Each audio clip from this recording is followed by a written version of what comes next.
Bivol. It's personal between me and you, and I'm going to do you some serious harm, you big stiff idiot. The untouchable True School Sports Empire proudly presents something the boxing game's been missing. Hey, what's going on?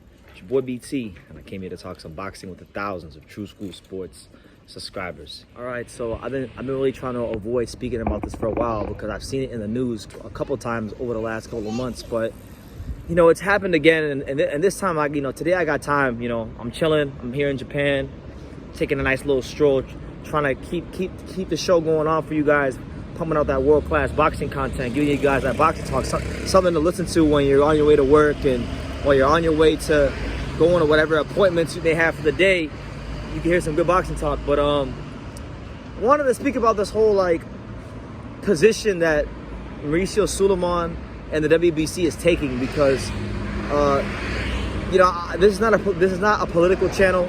I don't get into geopolitics on my channel, but Mauricio Sulaiman is taking a stance which is influencing the sport of boxing, which is what I do talk about, which is what this channel is about. So therefore I have to speak in a sense about geopolitics and how it's affecting this potential matchup. Now, one of the best matchups that could probably be made in boxing is, you know, Artur Beterbiev, the knockout king of the sport, one of the most dangerous fighters in the sport, against Dmitry Bivol, the best pure boxer in the sport, point blank period, all the way around the board, the best pure boxer in the sport. Those two right there fighting is a match for the ages, for all the marbles. It's a fight that a lot of people really want to see in the sport, right? And we've heard a bunch of reports about why the fight can happen. Like we heard recently a report from Bivol's manager saying that the fight can happen because the offer for the fight quite simply wasn't good enough, and that's possible. But even if the offer was good enough, we, the boxing fans, wouldn't even get a chance to see an undisputed light heavyweight champion crowned. And why is that? Because Mauricio Sulaiman has taken this position where he will not sanction a fight for Artur Beterbiev to fight Dmitry Bivol because of his beliefs in regards to the Ukraine-Russia war. Now, they're both Russian. Beterbiev is a Canadian citizen and has been a Canadian citizen for many years. Bivol, I could be wrong. I'm pretty sure he may be a Russian citizen, but maybe he has American citizenship too. I'm not sure about that him on that end. But either way you cut it up, slice it, and dice it, it shouldn't even matter. Like, it shouldn't even matter. These guys have nothing to do with that war. They're not on the front lines fighting. Like, they should really just allow the fight to happen. Because what you're doing now, let's say if there actually was a legitimate fight offer that was good enough for the fight to happen, and then it didn't happen for Undisputed because Sulaiman decides that he wants his stance to get in the way of crowning, you know, putting the belt on the line, then now what you're doing is you're messing with the history of boxing. And I don't like that. I don't think Mauricio Sulaiman should be taking this kind of stance. Now, obviously, he's a man that's entitled to his own opinion.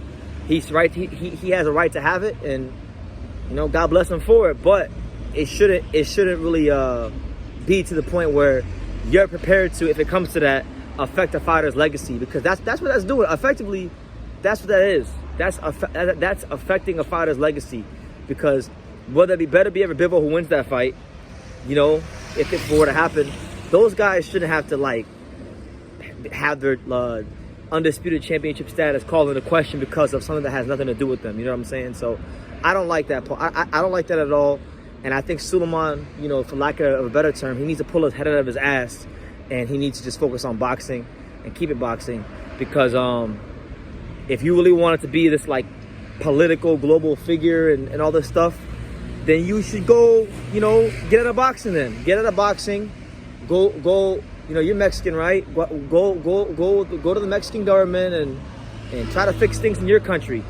Go fix things in your country. If you're that concerned about, you know, Russia and Ukraine and taking all these political stances, go try to fix some things in your country. Or go get on the United Nations or some shit like that. You know, it's not cool. Like, it's not cool. I'm not trying to be like, I'm not trying to run my mouth and like be disrespectful, but I just have to be honest, and I have to tell you guys the truth, because I've seen this a couple times in the news over the last couple of months. Like, I've seen it like at least two or three times before I made this video, and I've let it slide. And you know, I've had people ask me to do videos about it, and I haven't wanted to talk about it, but now I want to talk about it because, one, I got time, and two, it's just not cool that he keeps regurgitating and saying this stuff over and over and over again. And it's like, if he's willing to do this, like if he's willing to not sanction this amazing matchup, if it were to ever become a real possibility, then what else is Sulaiman like what else is he prepared to do or not do that's for the betterment of boxing, you know? So that's what it is. But you guys can let me know what you think in the comments down below. What do you guys think of Mauricio Sulaiman taking this extremely aggressive stance that under no circumstances will he sanction a Bivol versus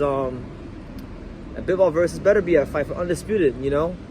My question to him, my counter question to him, my counterpoint to him would be, well, okay, if that's how you feel, why did you sanction Artur Beterbiev versus Joe Smith Jr. last year? That was last June in New York City, and that was when all the stuff in the war was even, you know, when it was really kicking off, when it was really like a thing.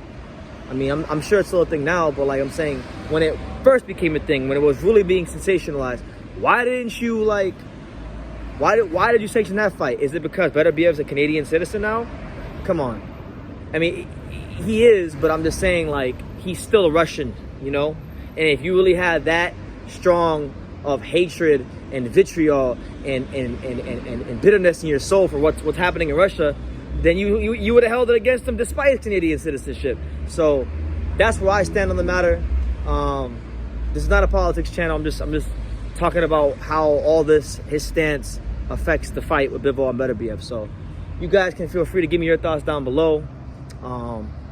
Hopefully, for our sake, whether it's for Undisputed or not, the fight can just happen so we can see these two great warriors go at it. But right now, it doesn't appear that that's going to happen because Beterbiev is probably going to fight Canelo Smith in a mandatory defense, and Bivol, he's probably going to fight Canelo next in a rematch, which would be for a lot of money if Canelo, of course, gets past the most underrated 168-pounder in the world, John Ryder. So we'll see what happens. But let me know what you guys think in the comments down below.